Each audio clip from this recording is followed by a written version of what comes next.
सुप्रभात विद्यार्थियों।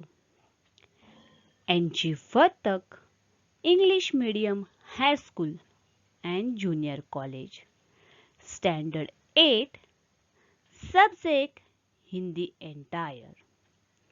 आज के ऑनलाइन अध्ययन अध्यापन में आप सभी का स्वागत है। आज हम विषय हिंदी के तासिका में पाठ दूसरा दो लघु कथाएं इस पाठ के प्रश्न और उत्तर सीखने वाले हैं। विद्यार्थियों, कल के तासिका में हमने दो लघु कथाएं इस पाठ की पहली कथा नींव, इस कथा के प्रश्न और उत्तर सीखे। आज हम दो लघु कथाएं इस पाठ की दूसरी कथा जीभ का वर्चस्व, इस कथा के प्रश्न उत्तर सीखने वाले हैं। विद्यार्थियों, आपको सभी प्रश्नों के उत्तर अपने वर्कबुक में लिखने हैं।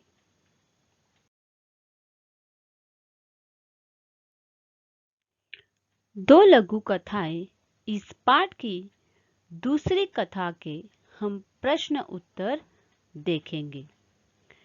कृति स्वाध्याय परिच्छेद क्रमांक 3। प्रश्न है, निम्नलिखित परिच्छेद पढ़कर सूचनाओं के अनुसार कृतियां कीजिए। परिच्छेद क्रमांक 3, पाठ्य पुस्तक पृष्ठ क्रमांक 28। परिच्छेद है पंक्तिबद्ध और एकजुट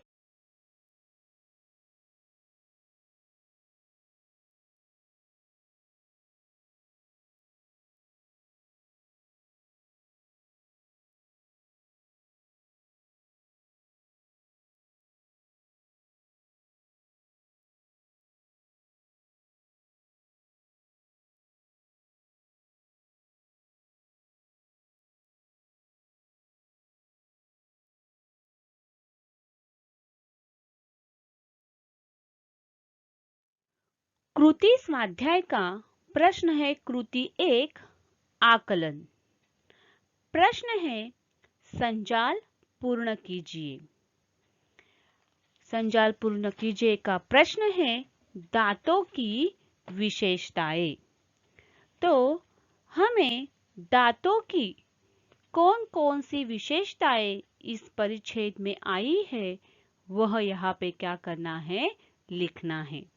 तो हम देखेंगे दांतों की विशेषताएं। दुस्साहसी थे, दांत पंक्तिबद्ध थे, एकजुट रहते थे और घनिष्ठ मित्र थे।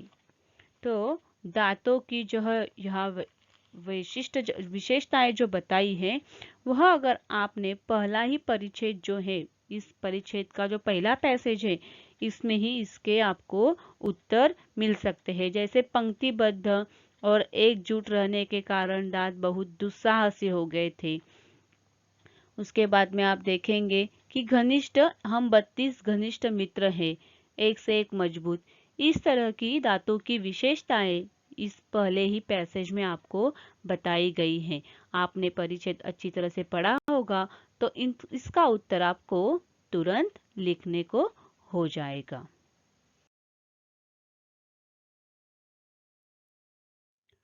कृति स्वाध्याय का प्रश्न है कृति 2 आकलन।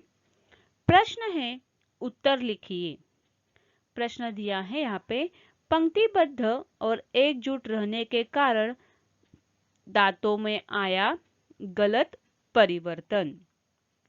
तो हमें क्या करना है कि दांत पंक्तिबद्ध और एकजुट रहने के कारण दांतों में कौन सा परिवर्तन आया है।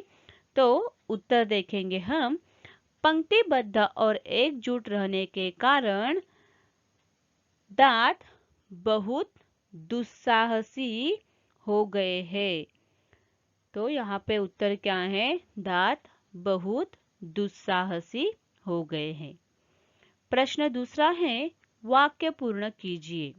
यहाँ पे आपको क्या करना है, वाक्य पूर्ण करने हैं। पहला वाक्य है ऊपर से एकदम सफेद और स्वच्छ हो। तो वाक्य कंप्लीट करना है, हमें पूरा करना है। ऊपर से एकदम सफेद स्वच्छ हो पर मन से बड़े कपटी हो।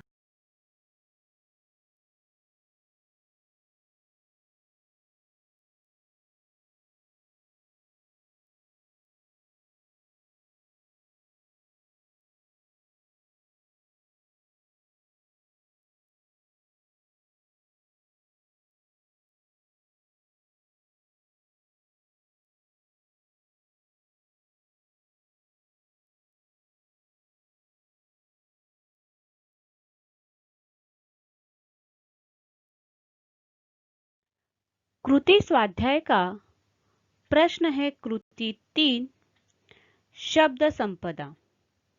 शब्द संपदा यानी व्याकरण भाग। प्रश्न है निम्नलिखित शब्दों से विशेषण बनाइए। यानी दिए हुए शब्दों के आधार पर हमें क्या करना है, विशेषण शब्द बनाने हैं। तो पहला शब्द यहाँ पे है गर्व। गर्व शब्द का विशेषण शब्द आएगा गर्वीला। गर्वीला क्या आएगा, गर्व शब्द का गर्वीला। दूसरा शब्द है कृपा। कृपा शब्द का विशेषण शब्द आएगा कृपालु। क्या शब्द आएगा, कृपा का कृपालु। तीसरा शब्द है नम्रता। नम्रता शब्द का विशेषण युक्त शब्द आएगा नम्र। क्या आएगा, नम्र। चौथा शब्द है बाहर। बाहर शब्द का विशेषण युक्त शब्द आएगा बाहरी। क्या आएगा, बाहरी। दूसरा प्रश्न है परिच्छेद में प्रयुक्त उपसर्ग युक्त शब्द ढूंढकर मूल शब्द और उपसर्ग अलग करके लिखिए। यानी आपको क्या करना है, उपसर्ग से युक्त शब्द लिखना है, फिर उस शब्द की हमें फोड़ करनी है, फिर उस शब्द से हमें क्या करना है, अलग उपसर्ग अलग करना है, और उस शब्द का मूल शब्द क्या है यह यहाँ पे लिखना है। यानी उपसर्ग और मूल शब्द मिला के जो शब्द बनने वाला है वो क्या होने वाला है, उपसर्ग युक्त शब्द होगा। तो हम देखेंगे कि परिच्छेद में कौन से ऐसे शब्द आए हैं जिनको उपसर्ग लगा हुआ है। मुझे लगता है आपको उपसर्ग यानी पता होगा। आप मुझे बता सकते हैं कि शब्द को उपसर्ग शब्द कहाँ लगता है। तो शब्द के पहले, शब्द के मूल शब्द के पहले क्या लगता है, उपसर्ग शब्द लगता है, और प्रत्यय शब्द मूल शब्द के पीछे यानी मूल शब्द के बाद। तो चलो अभी हम परिच्छेद में प्रयुक्त उपसर्ग युक्त शब्द देखेंगे। तो परिच्छेद में कौन से शब्द आए हैं वह हम देखते हैं। तो पहला शब्द है दुस्साहसी। दुस्साहसी शब्द का उपसर्ग आएगा दुस, और मूल शब्द है साहसी। उसी तरह दूसरा शब्द हम देखेंगे असहाय। असहाय का उपसर्ग है अ, और मूल शब्द क्या है, सहाय। यानी साहसी शब्द को जब दुस शब्द लगता है उपसर्ग, तभी शब्द क्या बनता है, दुस्साहसी। उसी तरह साहसी शब्द को दुस शब्द लगता है तभी क्या बनता है, दुस्साहसी। और सहाय को अ यह उपसर्ग लगता है तो शब्द बनता है असहाय।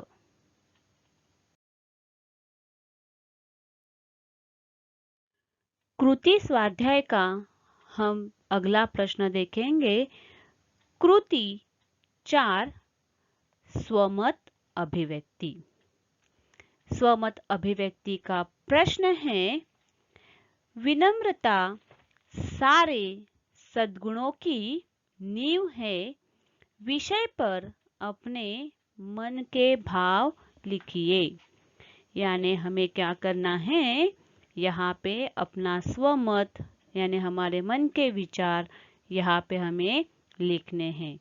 मैं आपको इस प्रश्न का नमूना के तौर पर मेरे मन के विचार यहाँ पे बता रही हूँ।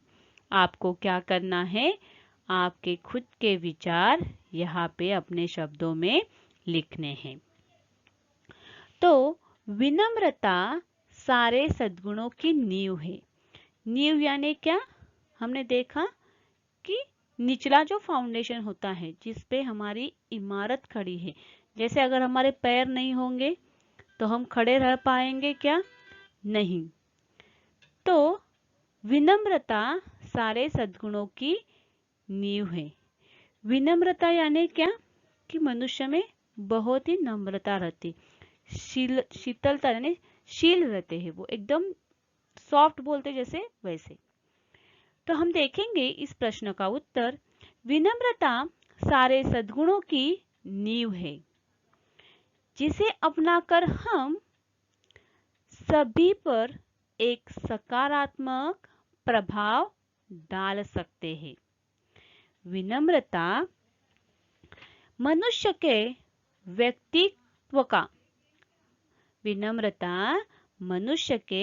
व्यक्तित्व का आभूषण है। यानी विनम्रता को सभी ने श्रेष्ठ गुण सिद्ध किया है। यानी विनम्रता को सभी ने, यानी विनम्रता यह जो गुण है उस गुण को सभी ने श्रेष्ठ माना है। तो इस गुण के द्वारा हम स्वयं पर ही नहीं बल्कि दूसरों पर भी सकारात्मक प्रभाव हम क्या कर सकते हैं, निर्माण कर सकते हैं। विनम्रता में शांति की स्थापना करने की शक्ति होती है। वह कठोर से कठोर व्यक्ति को मृदु बनाने की क्षमता रखती है। जो व्यक्ति विनम्र होता है उसका सभी आदर सम्मान करते हैं तथा वह सर्वत्र सराहना का पात्र बनता है। यानी सभी जन उसका गुणगान गाते हैं। जिस व्यक्ति में विनम्रता होती है उस व्यक्ति के क्या करते हैं, सभी लोग गुणगान गाते हैं। विनम्रता के कारण मनुष्य का व्यक्तित्व ऊंचा उठता है। व्यक्ति विनम्र होकर ही योग्य पात्रता हासिल कर सकता है। विनम्रता के कारण हम दूसरों से जुड़ जाते हैं। विनम्र होकर समग्रता से ग्रहण करना सीखते हैं। जो व्यक्ति अपने जीवन में विनम्र रहता है उसका समाज में अस्तित्व हमेशा बना रहता है। विनम्रता को स्वीकार करने के कारण ही सिद्धार्थ गौतम बुद्ध बन गए। विनम्रता मनुष्य को महान बनाती है। अतः स्पष्ट है कि विनम्रता ही सारे सद्गुणों की नींव है। यानी हमें इससे एक बात सीखने को मिलती है कि भारतीय संस्कृति में विनम्रता को व्यक्त करने के लिए प्रणाम और अभिवादन करने की परंपरा है। बड़ों से झुककर आशीर्वाद लेने की प्रथा है। इन सब से हमारे मन का अहंकार गलता है, यानी निकल जाता है, मन साफ होता है। यानी विद्यार्थियों, आपको ध्यान रखना है कि हमें भी कौन सा गुण आना आवश्यक है। विनम्रता जैसे गुणों को हमने आत्मसात करना आवश्यक है।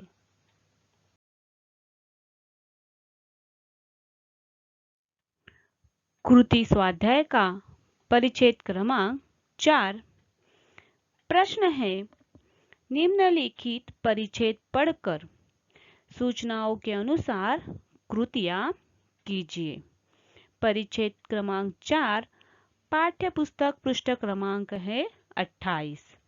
परिच्छेद है, शक्तिशाली दांत भी आखिर अपनी हार क्यों मानने लगे।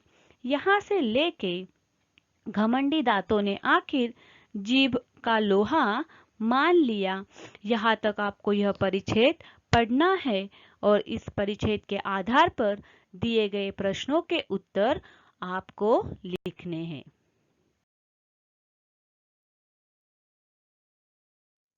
कृति स्वाध्याय का प्रश्न है कृति 1, आकलन। प्रश्न है उत्तर लिखिए। प्रश्न है जीभ द्वारा दी गई चेतावनी, यानी जीभ द्वारा दांत को कौन सी चेतावनी दी गई है, यह यहाँ पे हमें लिखना है। तो हम देखेंगे कि जीभ ने कौन सी चेतावनी दी है।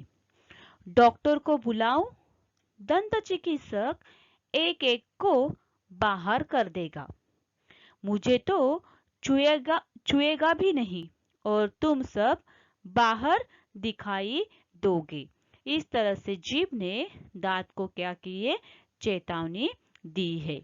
प्रश्न दूसरा है, विधानों के सामने सही अथवा गलत लिखिए, यानी दिए गए जो वाक्य है यह वाक्य सही है या गलत है, यह यहाँ पे हमें लिखना है। तो पहला वाक्य हम देखेंगे, जीवा ने अविवेकपूर्ण उत्तर दिया। आपने परिच्छेद पढ़ा होगा तो आपको इस प्रश्न का उत्तर भी पता होगा। तो यह जो विधान है वो क्या है, गलत है। दूसरा वाक्य है, दांत घमंडी थे। यह वाक्य सही है। आपको प्रश्न उत्तर लिखते समय परिच्छेद को अच्छी तरह से पढ़ना है ताकि उत्तर लिखते समय आपको अधिक आसानी हो सके।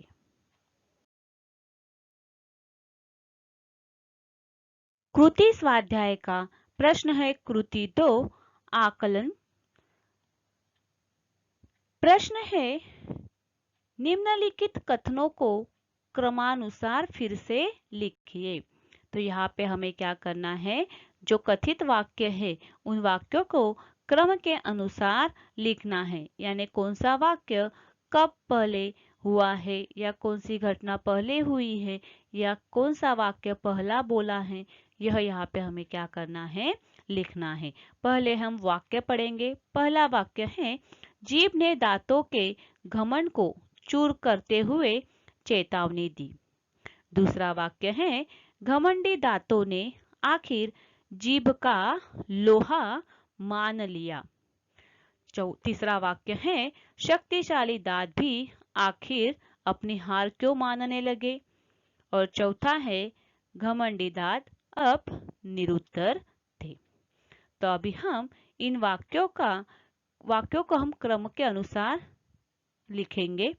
पहला क्रम में पहला वाक्य है, शक्तिशाली दांत भी आखिर अपनी हार क्यों मानने लगे। दूसरा वाक्य है, जीभ ने दांतों के घमंड को चूर करते हुए चेतावनी दी। तीसरा वाक्य है, घमंडी दांत अब निरुत्तर थे। और चौथा वाक्य है, घमंडी दांतों ने आखिर जीभ का लोहा मान लिया। आपने परिच्छेद पढ़ा होगा तो आपको कौन सा वाक्य कौन से क्रम पर आएगा यह अच्छी तरह पता चलेगा।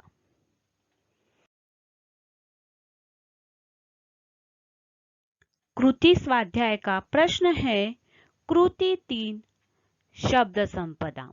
शब्द संपदा यानी व्याकरण भाग। प्रश्न है, परिच्छेद में प्रयुक्त भाववाचक संज्ञा ढूंढकर लिखिए। आपको क्या करना है, परिच्छेद पढ़ते हुए भाववाचक संज्ञा कौन सी है यह यहाँ पे लिखनी है। मैंने यहाँ पे आपको 4 भाववाचक संज्ञा बताई हैं। आपको और भी पढ़ते हुए अगर भाववाचक संज्ञा मिलती है तो आप लिख सकते हैं। तो हम भाववाचक संज्ञा देखेंगे। पहला है शब्द भाववाचक संज्ञा का हार, दूसरा है कड़ापन, तीसरा है कविता, चौथा है विनम्रता। दूसरा प्रश्न है, परिच्छेद में प्रयुक्त प्रत्यययुक्त शब्द ढूंढकर मूल शब्द और प्रत्यय अलग करके लिखिए। विद्यार्थियों, अगर आप यह प्रश्न देख रहे हैं तो आपको पता चलेगा कि वह बुक में गलती से पहले प्रत्यय दिया है और मूल शब्द दिया है, लेकिन प्रत्यययुक्त शब्द कैसे होता है, तो मूल शब्द के बाद प्रत्यय लगता है। तो यहाँ पे मैंने चेंजेस किए हैं, वह आपको क्या करने हैं, यहाँ पे वैसे चेंजेस यानी बदलाव किया है वैसे आपको करना है। तो शब्द है, यहाँ पे मैंने चेंजेस क्या किया है वो आपको दिखाती हूँ। जहाँ पे प्रत्यय शब्द है वहाँ पे आपको क्या करना है, मूल शब्द लिखना है, और जहाँ पे मूल शब्द है वहाँ पे क्या करना है, आपको प्रत्यय लिखना है। तो चलो हम प्रत्यय युक्त शब्द देखते हैं। पहला शब्द है शक्तिशाली। तो शक्तिशाली शब्द का पहला मूल शब्द क्या आएगा, तो शक्ति, और उसे लगा हुआ प्रत्यय क्या है, शाली, यानी शक्ति अधिक शाली, शक्तिशाली। ध्यान रखना है, प्रत्यय युक्त शब्द को मूल शब्द के बाद ही प्रत्यय लगता है। दूसरा शब्द देखेंगे, विवेक पूर्ण। इसका मूल शब्द है विवेक और उसे लगा हुआ प्रत्यय है पूर्ण, यानी विवेक अधिक पूर्ण, विवेक पूर्ण। तो आपको यह जो चेंजेस किए हैं वह आपको चेंजेस करते हुए इस तरह से क्या करने हैं, यह शब्द आपको लिखने हैं।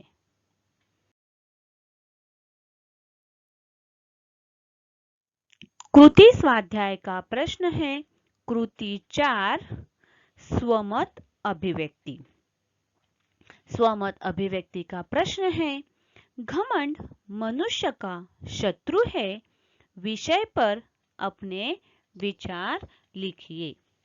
विद्यार्थियों, मैं आपको हर बार यह बात बताती हूँ, आपको ध्यान में लाने के लिए हर बार मुझे यह बताना पड़ता है कि स्वमत अभिव्यक्ति प्रश्न जो है वह आपको अपने शब्दों में अपने विचारों से लिखने हैं। यह बात आपको ध्यान में रखनी है, क्योंकि एग्जाम में ऐसे अगर प्रश्न आते हैं तो आपको अपने मन से ही उनके जवाब लिखने होते हैं। क्योंकि यह जो प्रश्न है स्वमत अभिव्यक्ति, वह ना ही अपने वह बुक में दिए हुए आते हैं और ना ही टेक्स्ट बुक में दिए हुए आते हैं। यह आपको ओपन एंडेड टाइप में रहते हैं, इसलिए आपको अपने विचार लिखने की आदत आपको डालनी है। तो मैं यहाँ पे आपको एक नमूना उत्तर बता रही हूँ, आपको अपने शब्दों में लिखना है। ईश्वर ने हर व्यक्ति को कोई न कोई हुनर देकर पृथ्वी पर भेजा है। किसी के पास अधिक पैसा होता है तो किसी के पास कोई हुनर होता है। हमारे पास जो भी हुनर है हमें उसे लोगों में बांटना चाहिए। हुनर यानी अच्छी बातें, अच्छे गुण या अच्छे विचार। अगर आप गणित में अच्छे हैं तो गणित में कमजोर विद्यार्थियों की मदद कर सकते हैं। अपने ज्ञान को बांटना चाहिए, न कि उस पर घमंड करना।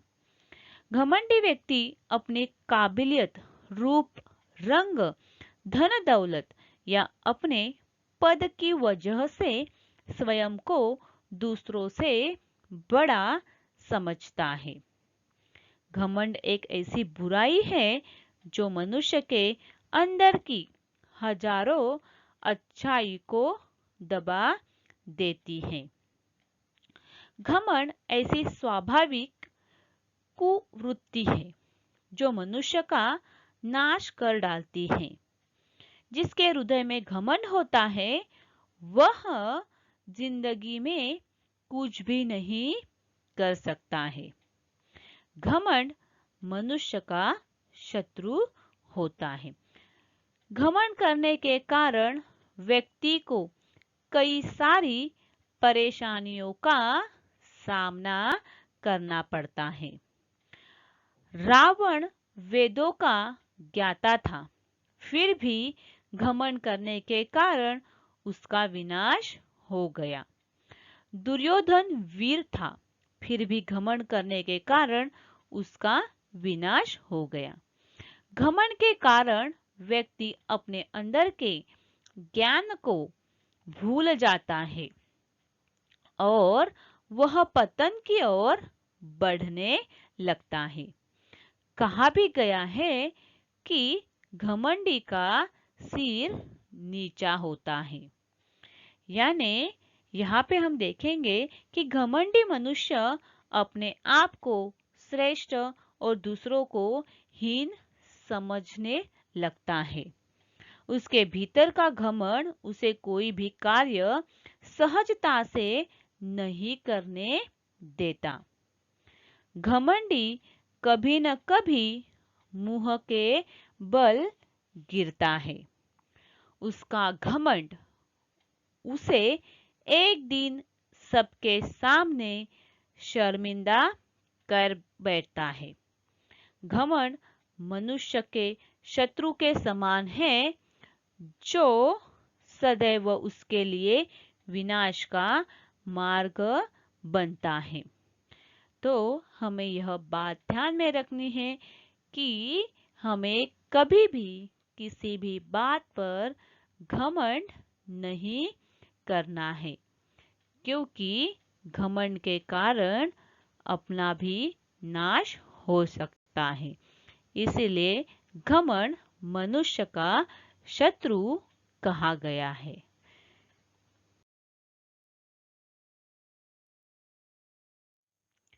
विद्यार्थियों, आपको 2 लघु कथाएं इस पाठ के प्रश्न उत्तर 2 वीडियो के माध्यम से मैंने आपको सिखाए हैं, आपको बताए हैं। यह सभी प्रश्न के उत्तर आपको अपने वह बुक में अच्छी तरह से लिखने हैं, ताकि एग्जाम के समय आपको ज़्यादा इजी लगे। विद्यार्थियों, फिर मिलेंगे अगले ऑनलाइन अध्ययन अध्यापन में। धन्यवाद।